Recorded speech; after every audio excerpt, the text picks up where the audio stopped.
Hello, everyone. I just wanted to come live and wish you all a very happy Mother's Day.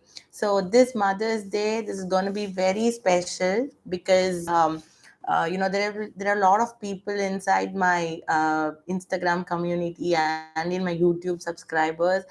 I'm sure that 99% of people in this platform who's following me are mothers. So we are also 50K family this year, celebrating Mother's Day with all of you together. So first of all, very very happy Mother's Day to everybody here. We play a huge role in developing and creating a whole new generation of the world, right? So the love, the care that we show to our child plays an essential role in their overall development. So today, in this live, I am just going to give you 9 tips to foster whole brain development in your child. Okay, so that is the topic for the video today. So I'm going to share 9 tips on how you can, what are all the activities which you can do every single day at your home, which can help and promote in your child's brain development, the whole brain development. So type yes in the chat box if you are ready to learn so that we can get started. So if you are not following me in Instagram, go and follow me in Instagram. If you're not subscribed to my YouTube channel, immediately go and subscribe to my YouTube channel saying the name is Nalini Zinu. So yeah, let's get started. Number one tip that I want to give you is that having meaningful conversations with your child, no matter what your child's age is, no matter whether they are a newborn or a 10-year-old, doesn't matter at all. Have some meaningful conversations with your child every single day. You can do this by narrating the whole day of what you are doing every single moment, right? So for a newborn and for an infant and for a very young toddler who is not able to verbally communicate yet, you may be thinking that talking to them doesn't really help. But the real thing is, when you keep talking to them, when you keep communicating to them, it promotes language development in the child, and also the vocabulary will also increase, and also the bonding between you and the child starts to increase. Maintain eye contact with your child and start talking to them with a meaningful conversations. Mostly what parents do when they have a very newborn is that they think that the child may not be able to understand. Anyway, the child is not going to reply back. So what they usually tend to think is, what if the child may not be able to understand every single thing that I'm talking, so they don't actually talk to them meaningful conversations. Instead, they will be just mimicking the actions like ku ah ee, like that. Imitation is a different thing. It is also good to imitate the child's expressions, especially if the newborn and infant, imitating their their expressions is also one of the methods of you can promote their brain development. Along with that, having meaningful conversations with real worlds and real world about the talking about the real world can actually help a lot in language development, in vocabulary development, and also to to form a meaningful connection between both of you. The number two tip that I'm going to share is reading together. Again, no matter what your child's age is, whether your child can able to read or not, doesn't matter at all. Have a dedicated time where you and your child spend at least 5 minutes together reading a book. Okay, you can choose age appropriate books. There are different kinds of books available right now which can be introduced to babies from newborn stage. We are very grateful for such amazing quality of books that we are getting right now. Just a few years ago, it would be a dream to introduce kind of board books to the children. We don't have any other option. We just give them the paperbacks, and obviously the child learns through all of their senses, so they may tear it, they may mishandle it, etc. But right now we have a lot of board books, interactive books, which makes the child to be more interested in reading. And apart from that, our expectation on how what are we expecting by reading books to them also matters a lot. So when we are introducing books to our children, we don't expect them to read by themselves to understand what is there. Don't go in that direction. Okay, if you go in that direction, there'll be a lot of stress that is there in that time, and the child wouldn't be able to, the child is not won't be interested in that case. So what you can consider is that reading time should be like a bonding time with your child. So make sure that reading time is like a bonding time with your child, where you can spend some time together talking about the illustrations in the book, talking taking yourself to a different world. We are in a world, but when we read a book, what happens is we are traveling or transporting to a different world, right? So you can also you can also do like, talking about the what is happening in the book. So in the illustration, if you see some 2 3 people talking, you may ask your child, like, what do you think that these people are doing? What do you think, why do you think this person is having this kind of an expression? So this promotes critical thinking also. So consider reading time as a bonding time, and the more you enjoy reading with your child and also by yourself, you can see the child is loving to have a company of books instead of screens, instead of even if they doesn't have anything to occupy themselves with, they can occupy themselves with just by looking at the books. Give them a lot of exposure to such things, and give them books which are interesting to them. And for very young children, you can give them a lot of interactive books, which is actually like touch and feel sound books, and flip flaps, etc. So that keeps the child engaged and likes to, go deeper and look into what is there, right? So the next thing, the third tip that I want to give you is the imaginative play. Children are high in imagination. So even in my live webinar, I used to show people like how much imagination, what are the genius capabilities that the child has. So imagination is one of the innate potential that every child is born with. So imagination is something that we need to keep fostering, because as the child grows up, they are, when they go to school, they start to they have to follow a structure.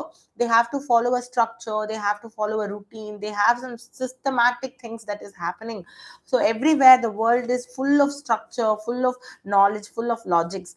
But when we give some time for the child to, keep working, keep just exploring their imagination, that takes them to brilliant places. When we look at Einstein, so Albert Einstein is a synonym for genius, right? So Albert Einstein is always an imaginative person. He's a very imaginative person. All of his findings he did only because he has that power of imagination. So he also says a beautiful quote that knowledge is always limited, but imagination takes you to evolution. So creation happens when imagination just expands. So give them some time to, explore their imagination. This could be done by lot of activities which can be easily set up. You don't need all of these things which I'm sharing today.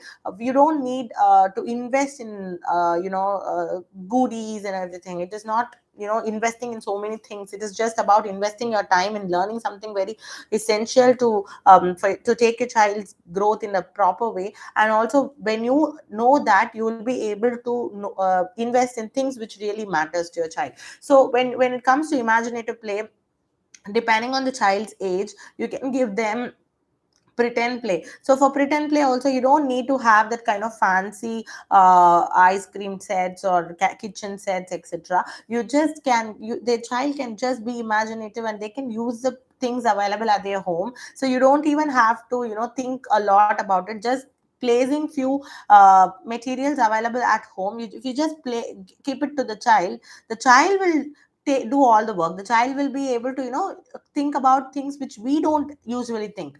So the child can keep them engaged with things available at home with their own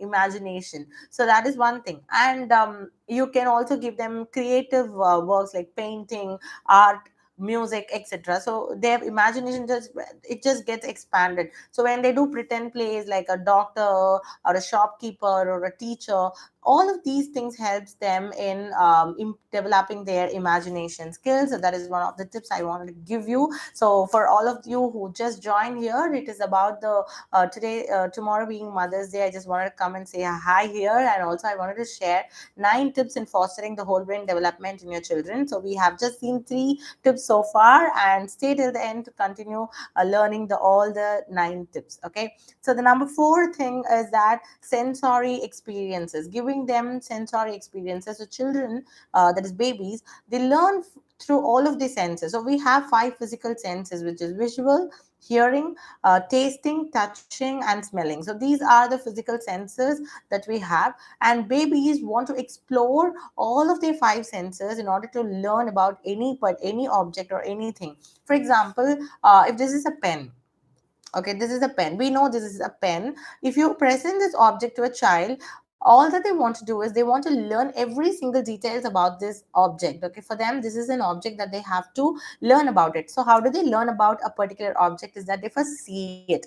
They are using the physical sense of visual, and then they will, bang it to hear the sound, and they're touching it. They're touching and feeling how it feels like, how it feels like when they touch it. Then they will smell it and see what kind of smell that it produces, and they will keep it in their mouth to taste and see what kind of taste it produces. That's why you see, whatever you present to your child, they always tend to go and keep that in their mouth, because they want to learn.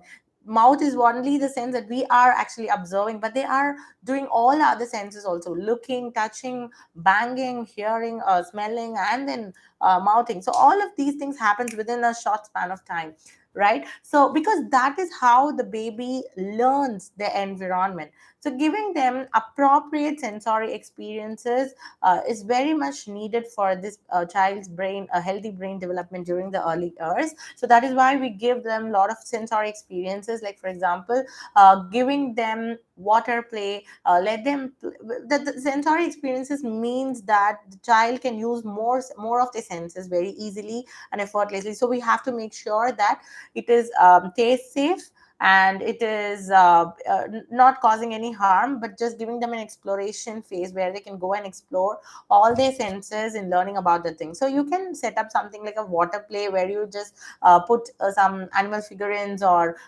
fish, sea animals, like that, the figurines, and you can just that is also combined as a play based learning also, where the child learns sea animals while they are also doing their sensory explorations. And giving them sensory experiences helps them in overstimulation. I mean, reducing their overstimulation. If you feel that your child is very hyperactive, then you can give them the sensory experiences for them, so that they get they get the required brain stimulation, so they don't get into that hyperactive mode.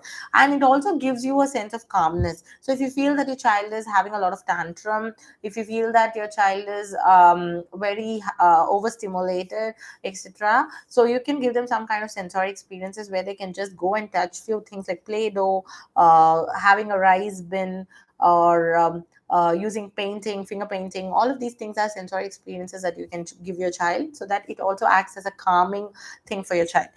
And the next tip that I want to share with you is that promote physical development. So many people right now, we live in very nuclear families. We don't have much opportunity to take our child outside.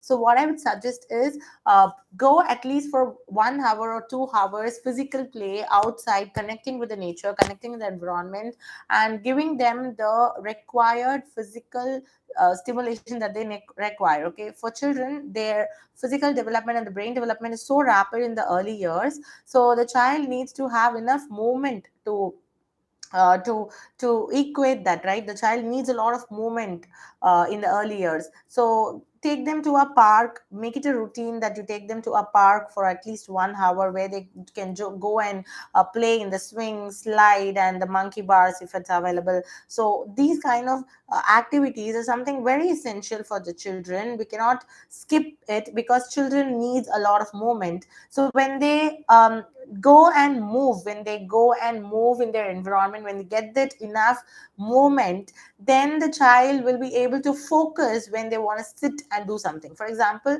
if you have some learning time for a 2 year old or for a 3 year old, many parents complain that my child is not sitting at one place. It is because the child needs movement. So when you see that your child needs movement, take them to a movement. For example, if you have some learning time, let them go and run, do some movement in their body, so they are able to focus better when they are sitting and learning, even if it is just for 5 minutes.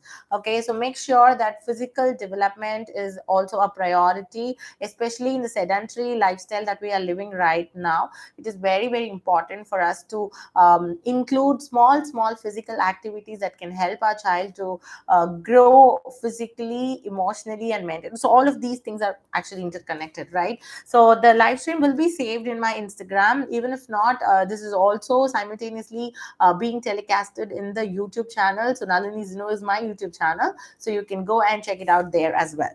So number six that we are going to learn is the tips that I'm going to share to foster the whole brain development of children is giving them hands-on learning. So hands-on learning is something the child will be able to. So when you are introducing some concepts to our children, we have to make sure that we are giving them some hands-on experiences with it. For example, so you guys know me as a right brain educator, whole brain acceleration coach, etc. So I always advise my students and advise all the parents to include hands-on experiences for the children. My kind of the coaching to parents doesn't only end up in just showing flashcards, but what I do is whatever flashcards we have used before, we used to make it in some kind of hands-on activities later. So in that way, the child will be able to get involved in that process, and that is what is going to help the child to store it in their subconscious brain. Okay, so suppose for example, if you are teaching a set of fruits to your child, so you can give them hands-on experiences of those fruits, so the child gets to touch, feel, um, particularly use all of the senses in learning about the object, right? And there are also certain things where you cannot give them in hand. For example, if you are if the child is learning about flags, okay, so if the child is learning about flags, it is not possible for us to give the big flag in their hands, but what we can do is we can give them hands-on activity. For example, the same flag outline you can present to the child, where the child can stick the objects or pom poms of that color, and they just match the actual color. For example, Indian flag is like orange, white, and green, right? So saffron, white, and green. So you can give them the pom poms or any materials which are orange, white, and green. You can let your child to stick all of those things in the flags outline and make it that is one of the activities, hands-on activities that the child can do. So this is just one example. Even if the child is learning phonic sounds or alphabets, etc., so involving them in hands-on experiences where they are forming the letters with real-time objects, etc., will actually help them to learn things very effortlessly, and that is the whole brain acceleration techniques. Okay, so what I teach as whole brain acceleration is that not just visual and auditory, but also including more senses to learn a particular thing, so it becomes very effortless to learn, right? So next one is very controversial thing, but I must say this, limiting screen time. So I understand that parents are very busy these days and we don't have people to take care of our children, and we prefer to have screen time as a digital nanny. And many of us, some parents doesn't know the impact that this creates, impact that the screen time creates, and what they do is they think that children learns a lot of things from the so-called educational TV shows, and they just plug it on, and either in TV or in the mobile phones especially.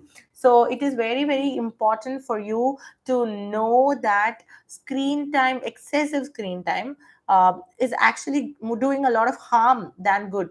Okay, so it doesn't mean that if your child is uh, repeating some rhymes that they learned from the channel, it doesn't mean that the child is actually learning a lot. There are many children who are able to say or repeat whatever they see from YouTube, etc., but when it comes to functional speech, like asking for water, asking to that they want to go to bathroom, etc., these kind of functional speech, they are struggling. Okay, so that is very important to make sure that everything is in a balance. Don't keep on giving mobile phones. And these days I'm also seeing very little children, they are hooked into Instagram reels and YouTube shorts. Okay, please don't do that, and later don't complain about the attention span issues and everything. Okay, so for adults also, if you are watching Instagram for a long period of time, what happens is that your own thinking brain is actually shutting down, and only you go onto the passive mode. And what happens is the productivity of the person who is continuously scrolling the Instagram or the YouTube, mindless scrolling especially, so that is actually affecting our own productivity, and our own attention span or human attention span is getting very low, right? So for our children, let's not give them all of this, for example, they just keep scrolling the Instagram reels and YouTube shorts and educational cocomelon YouTube videos, etc. So make sure that you are aware of the all of those things happening, and limit their screen time. Having a screen time after 2 years is actually okay, but it has to be limited, and also with set up with a regular intervals, and there should be strict boundaries that needs to be established. Okay, I hope that makes sense. Yeah, so the next one, the eighth tip that I want to share is to have a structured routine. Children have a high sensitivity of order. They follow a particular order, and having a structured routine will help them to to understand the world better. So children, they doesn't know how the world operates, right? They doesn't know how the world is operating. So obviously they are living in a place where if the order or the structure is predictable, then the child will be able to make more sense of it. So having structured rhythms in morning routine, having structured rhythms in your bedtime routines, mealtime routines, all of these things, small things, if it is in the same order every day, that creates a predictability in the child's little world, and they start to trust the place. They start to know, look at things which are they know that these are the things that is coming up next, so they are very much prepared. So if they do not have that predictability, if there's at least one thing which is going misaligned, you can see a lot of tantrums happening. You can see that the child is not able to figure out what is happening in this little world. For us it may it may looks like it's just a black pen instead of a pink pen, but in a child's little world this is huge. The child's security is being shattered, so that is why you see a lot of tantrums happening, especially if their order is not followed. So try to create bedtime routines, morning rituals, if you have not established yet. So if you need me to talk about these things like bedtime routines or setting up your morning routine, etc., type yes in the chat box, so that next live when I come, I'll talk about it. Yeah, so the ninth thing and the last tip that I want to share for all the parents here is to practice mindfulness and relaxation. So mindfulness and relaxation is a skills that every human should develop. Even if you are not having that mindfulness routine or a relaxation routine with yourself, I would suggest you to go and have some kind of time exploring about which actually helps you to stay mindful in that moment. So being present in the moment, not just physically but also emotionally, mentally, it is very important. So I would suggest you to follow a mindfulness routine and a relaxation exercises. You can do this anytime with your child, maybe before bedtime or just after waking up. So for example, what I do is we always do these exercises during the bedtime. We have a systematic bedtime routine that we follow. One of them in the bedtime routine is the mindfulness. What we do is we do positive affirmations, we do deep breathing, and also we chant om for 3 times or 5 times, and then we just try to be mindful and be present in the moment. So practicing these things will help you to foster the whole brain development of the child. So I hope you got very much you got some insights, in learning about these 9 tips. So if you have not, if you have missed this live, and if you have joined later, I would suggest you to go and watch this live either in my Instagram or in my YouTube channel, which is Nalini Zinu.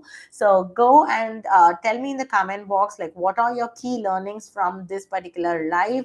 And so the next live I'll be coming very soon. So I'm planning to have this regularly, at least one week. Weekly ones. I'm planning to come live to connect with people here. So many of you have joined our Instagram family recently, and I'm not able to, respond to all the DMs. I don't even check my DMs. Very sorry for that.